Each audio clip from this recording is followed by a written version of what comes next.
MACLUNKEY. The key to deciphering this line lies in the fact that it is not subtitled. And the reason for that is because it is not in Huttese like the rest of Greedo's dialogue. It is in fact in Galactic Basic. Now, as we know from the deleted scene in Star Wars Episode 1, Greedo has been speaking Huttese as his primary language his entire life. Therefore, we can assume that he would speak Galactic Basic with a very thick accent. So, deciphering this accent, we can see that he was actually saying, Max was lucky. So, this of course raises the question, who is Max? Well, to answer that, we have to go to the Han Solo Adventures, published between 1979 and 1980 by Brian Daley. And during these books, Han goes on a series of adventures with a droid by the name of Blue Max. Now, in one such adventure, Han Solo and the Lost Legacy, they were searching for the lost treasure of Zim the Despot. Now, Zim the Despot controlled a vast interstellar empire, and one of the most important worlds in his empire was KESSEL. And one of the most important worlds to Jabba the Hutt is KESSEL. So what's so important about KESSEL?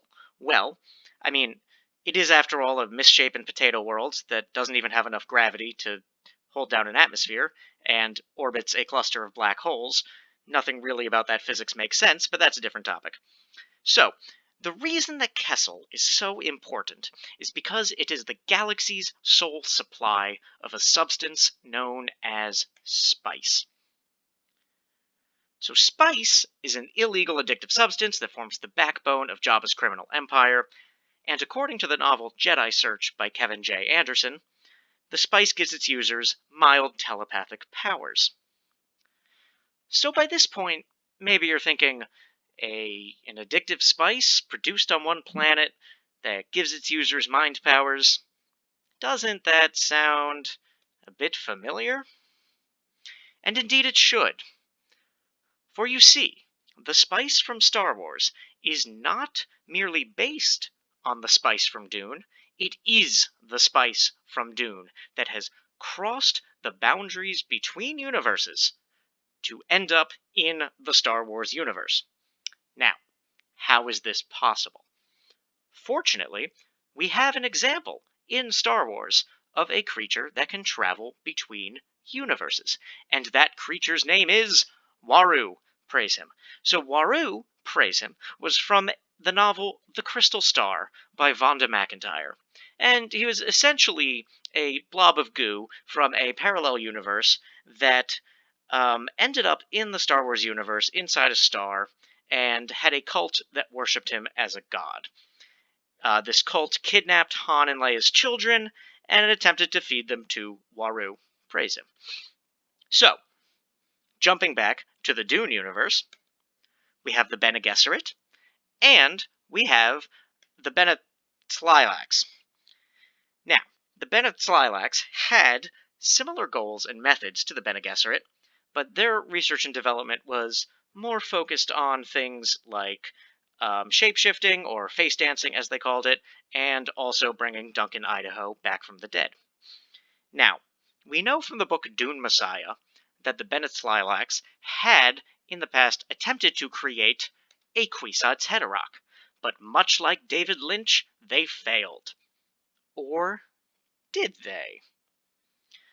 You see, the Bene Tleilax, if they had created a Kwisatz Haderach that could travel between universes, it would be undetectable by Muad'Dib's prescience, as that is only confined to his own universe.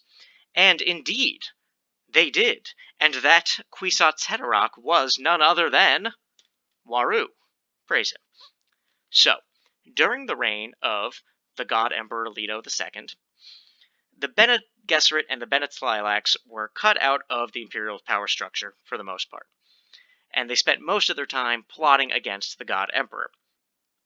So, one such plot was to send WARU, praise him, to the Star Wars universe to kidnap Han and Leia's children, and then bring them back to the Dune universe, where, with the help of the Bene Gesserit, they would combine the Skywalker and the Atreides bloodlines in order to create a Jedi Kwisatz Haderach.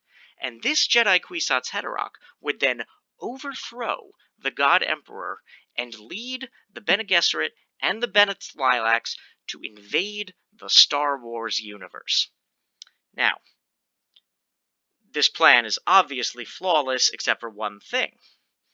In order to achieve this, they would need a supply of spice in the Star Wars universe. Fortunately, at the time, the God Emperor, Leto II, had begun terraforming Arrakis to turn it into a verdant paradise. So, during this process, the Bene Gesserit and the Bene Tleilax siphoned off bits of sand and earth and spice, and in a process similar to the process by which Chicago created Grant Park, they were able to assemble a small, misshapen, spice-filled planetoid they called KESSEL. Now, in order to ensure that spice would be plentiful in the galaxy when they arrived, they enlisted the help of the HUTTs. So the HUTTs would build a galaxy-wide distribution network to distribute the spice. Now, back to Max. So Max was illegally enhanced to be one of the galaxy's best slicers, or hackers in Earth parlance. And so during their adventure to locate the treasure of Zim the Despot, Blue Max hacked into JABBA's communications network and discovered the terrible truth about KESSEL. JABBA, of course, soon found out that Max had found out, and sent assassins to kill him. Now we know from the Han Solo and the Corporate Sector sourcebook that Blue Max lived for many years after his adventures with Han, and indeed sent occasional postcards to Han. So, by now you probably have two questions. One, how did a droid that's basically a paperweight evade assassins? And two, are the YUUZHAN VONG involved in this story? And indeed, they are. So, during the Han Solo adventures, and later expanded upon in 1983's Lando Calrissian Adventures by L. Neil Smith, we are introduced to a race of droids known as the Silentium. The Silentium are not actually from the main Star Wars galaxy. They come from a different galaxy, the same galaxy as the YUUZHAN VONG. And they, and another race of droids in that same galaxy, known as the ABOMINOR, as seen in the Star Wars Droids cartoon series, these two groups of droids had a huge war that devastated the entire Star Wars galaxy, the entire YUUZHAN VONG galaxy, and made the YUUZHAN VONG the fun-loving guys they are today. So, Blue Max learned about the YUUZHAN VONG from the Silentium, and when Jabba's assassins came for him, he sought protection from the YUUZHAN VONG in exchange for what he knew about KESSEL and the Bene Gesserit and Bene Tleilax and the Jedi Kwisatz Haderach. And indeed, it is conceivable that the entire YUUZHAN VONG invasion was undertaken in order to prevent the invasion by the Bene Gesserit and the Bene Tleilax. We know that from the Star Wars Essential Atlas that KESSEL was conquered by the YUUZHAN VONG, even though the authors of the New Jedi Order were either too cowardly or too confused to write about it. Anyway, that last bit really isn't relevant, but it feels important. So, back to Greedo. Greedo, by his own admission, had been waiting for this a long time. So long, in fact, that he had an entire speech prepared. Now, of course, the full contents of the speech are lost to history, but the general gist was, Max got lucky, but his luck's going to run out too, just like yours has. After I kill you, I'm gonna kill him too. And from there, he presumably would have gone on to list every single minor character Han had ever met and just tell him that he was going to hunt them all down and kill them too. And as an extra twist to the knife, he was going to deliver this speech in Galactic Basic, Han's native language. Unfortunately, all he got out was Max was lucky, before he noticed that Han had pulled his blaster.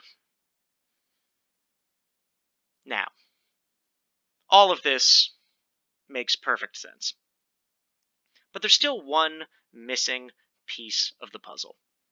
And that is, why now, George? Why now? Why, after decades of tweaking these movies, are you giving us this line now, just as the movies move to Disney+? And I think in order to answer that, we have to go back and consider the nature of a Jedi Kwisatz Haderach. I contend that such a being would be so powerful that it could indeed break the fourth wall and kill George Lucas himself out of revenge for having been born into such poorly written novels. And George, realizing this, decided that the only way he could protect himself and his loved ones was to shut down the entire expanded universe and sell the whole thing off to Disney. And it was only then, only when he felt safe, only when he no longer lived in fear of his creation, that he decided to insert this line as a sort of primal sigh of relief. He's saying Max was lucky. He got out, just like me. And so to you, Mr. Lucas, I say, MACLUNKEY.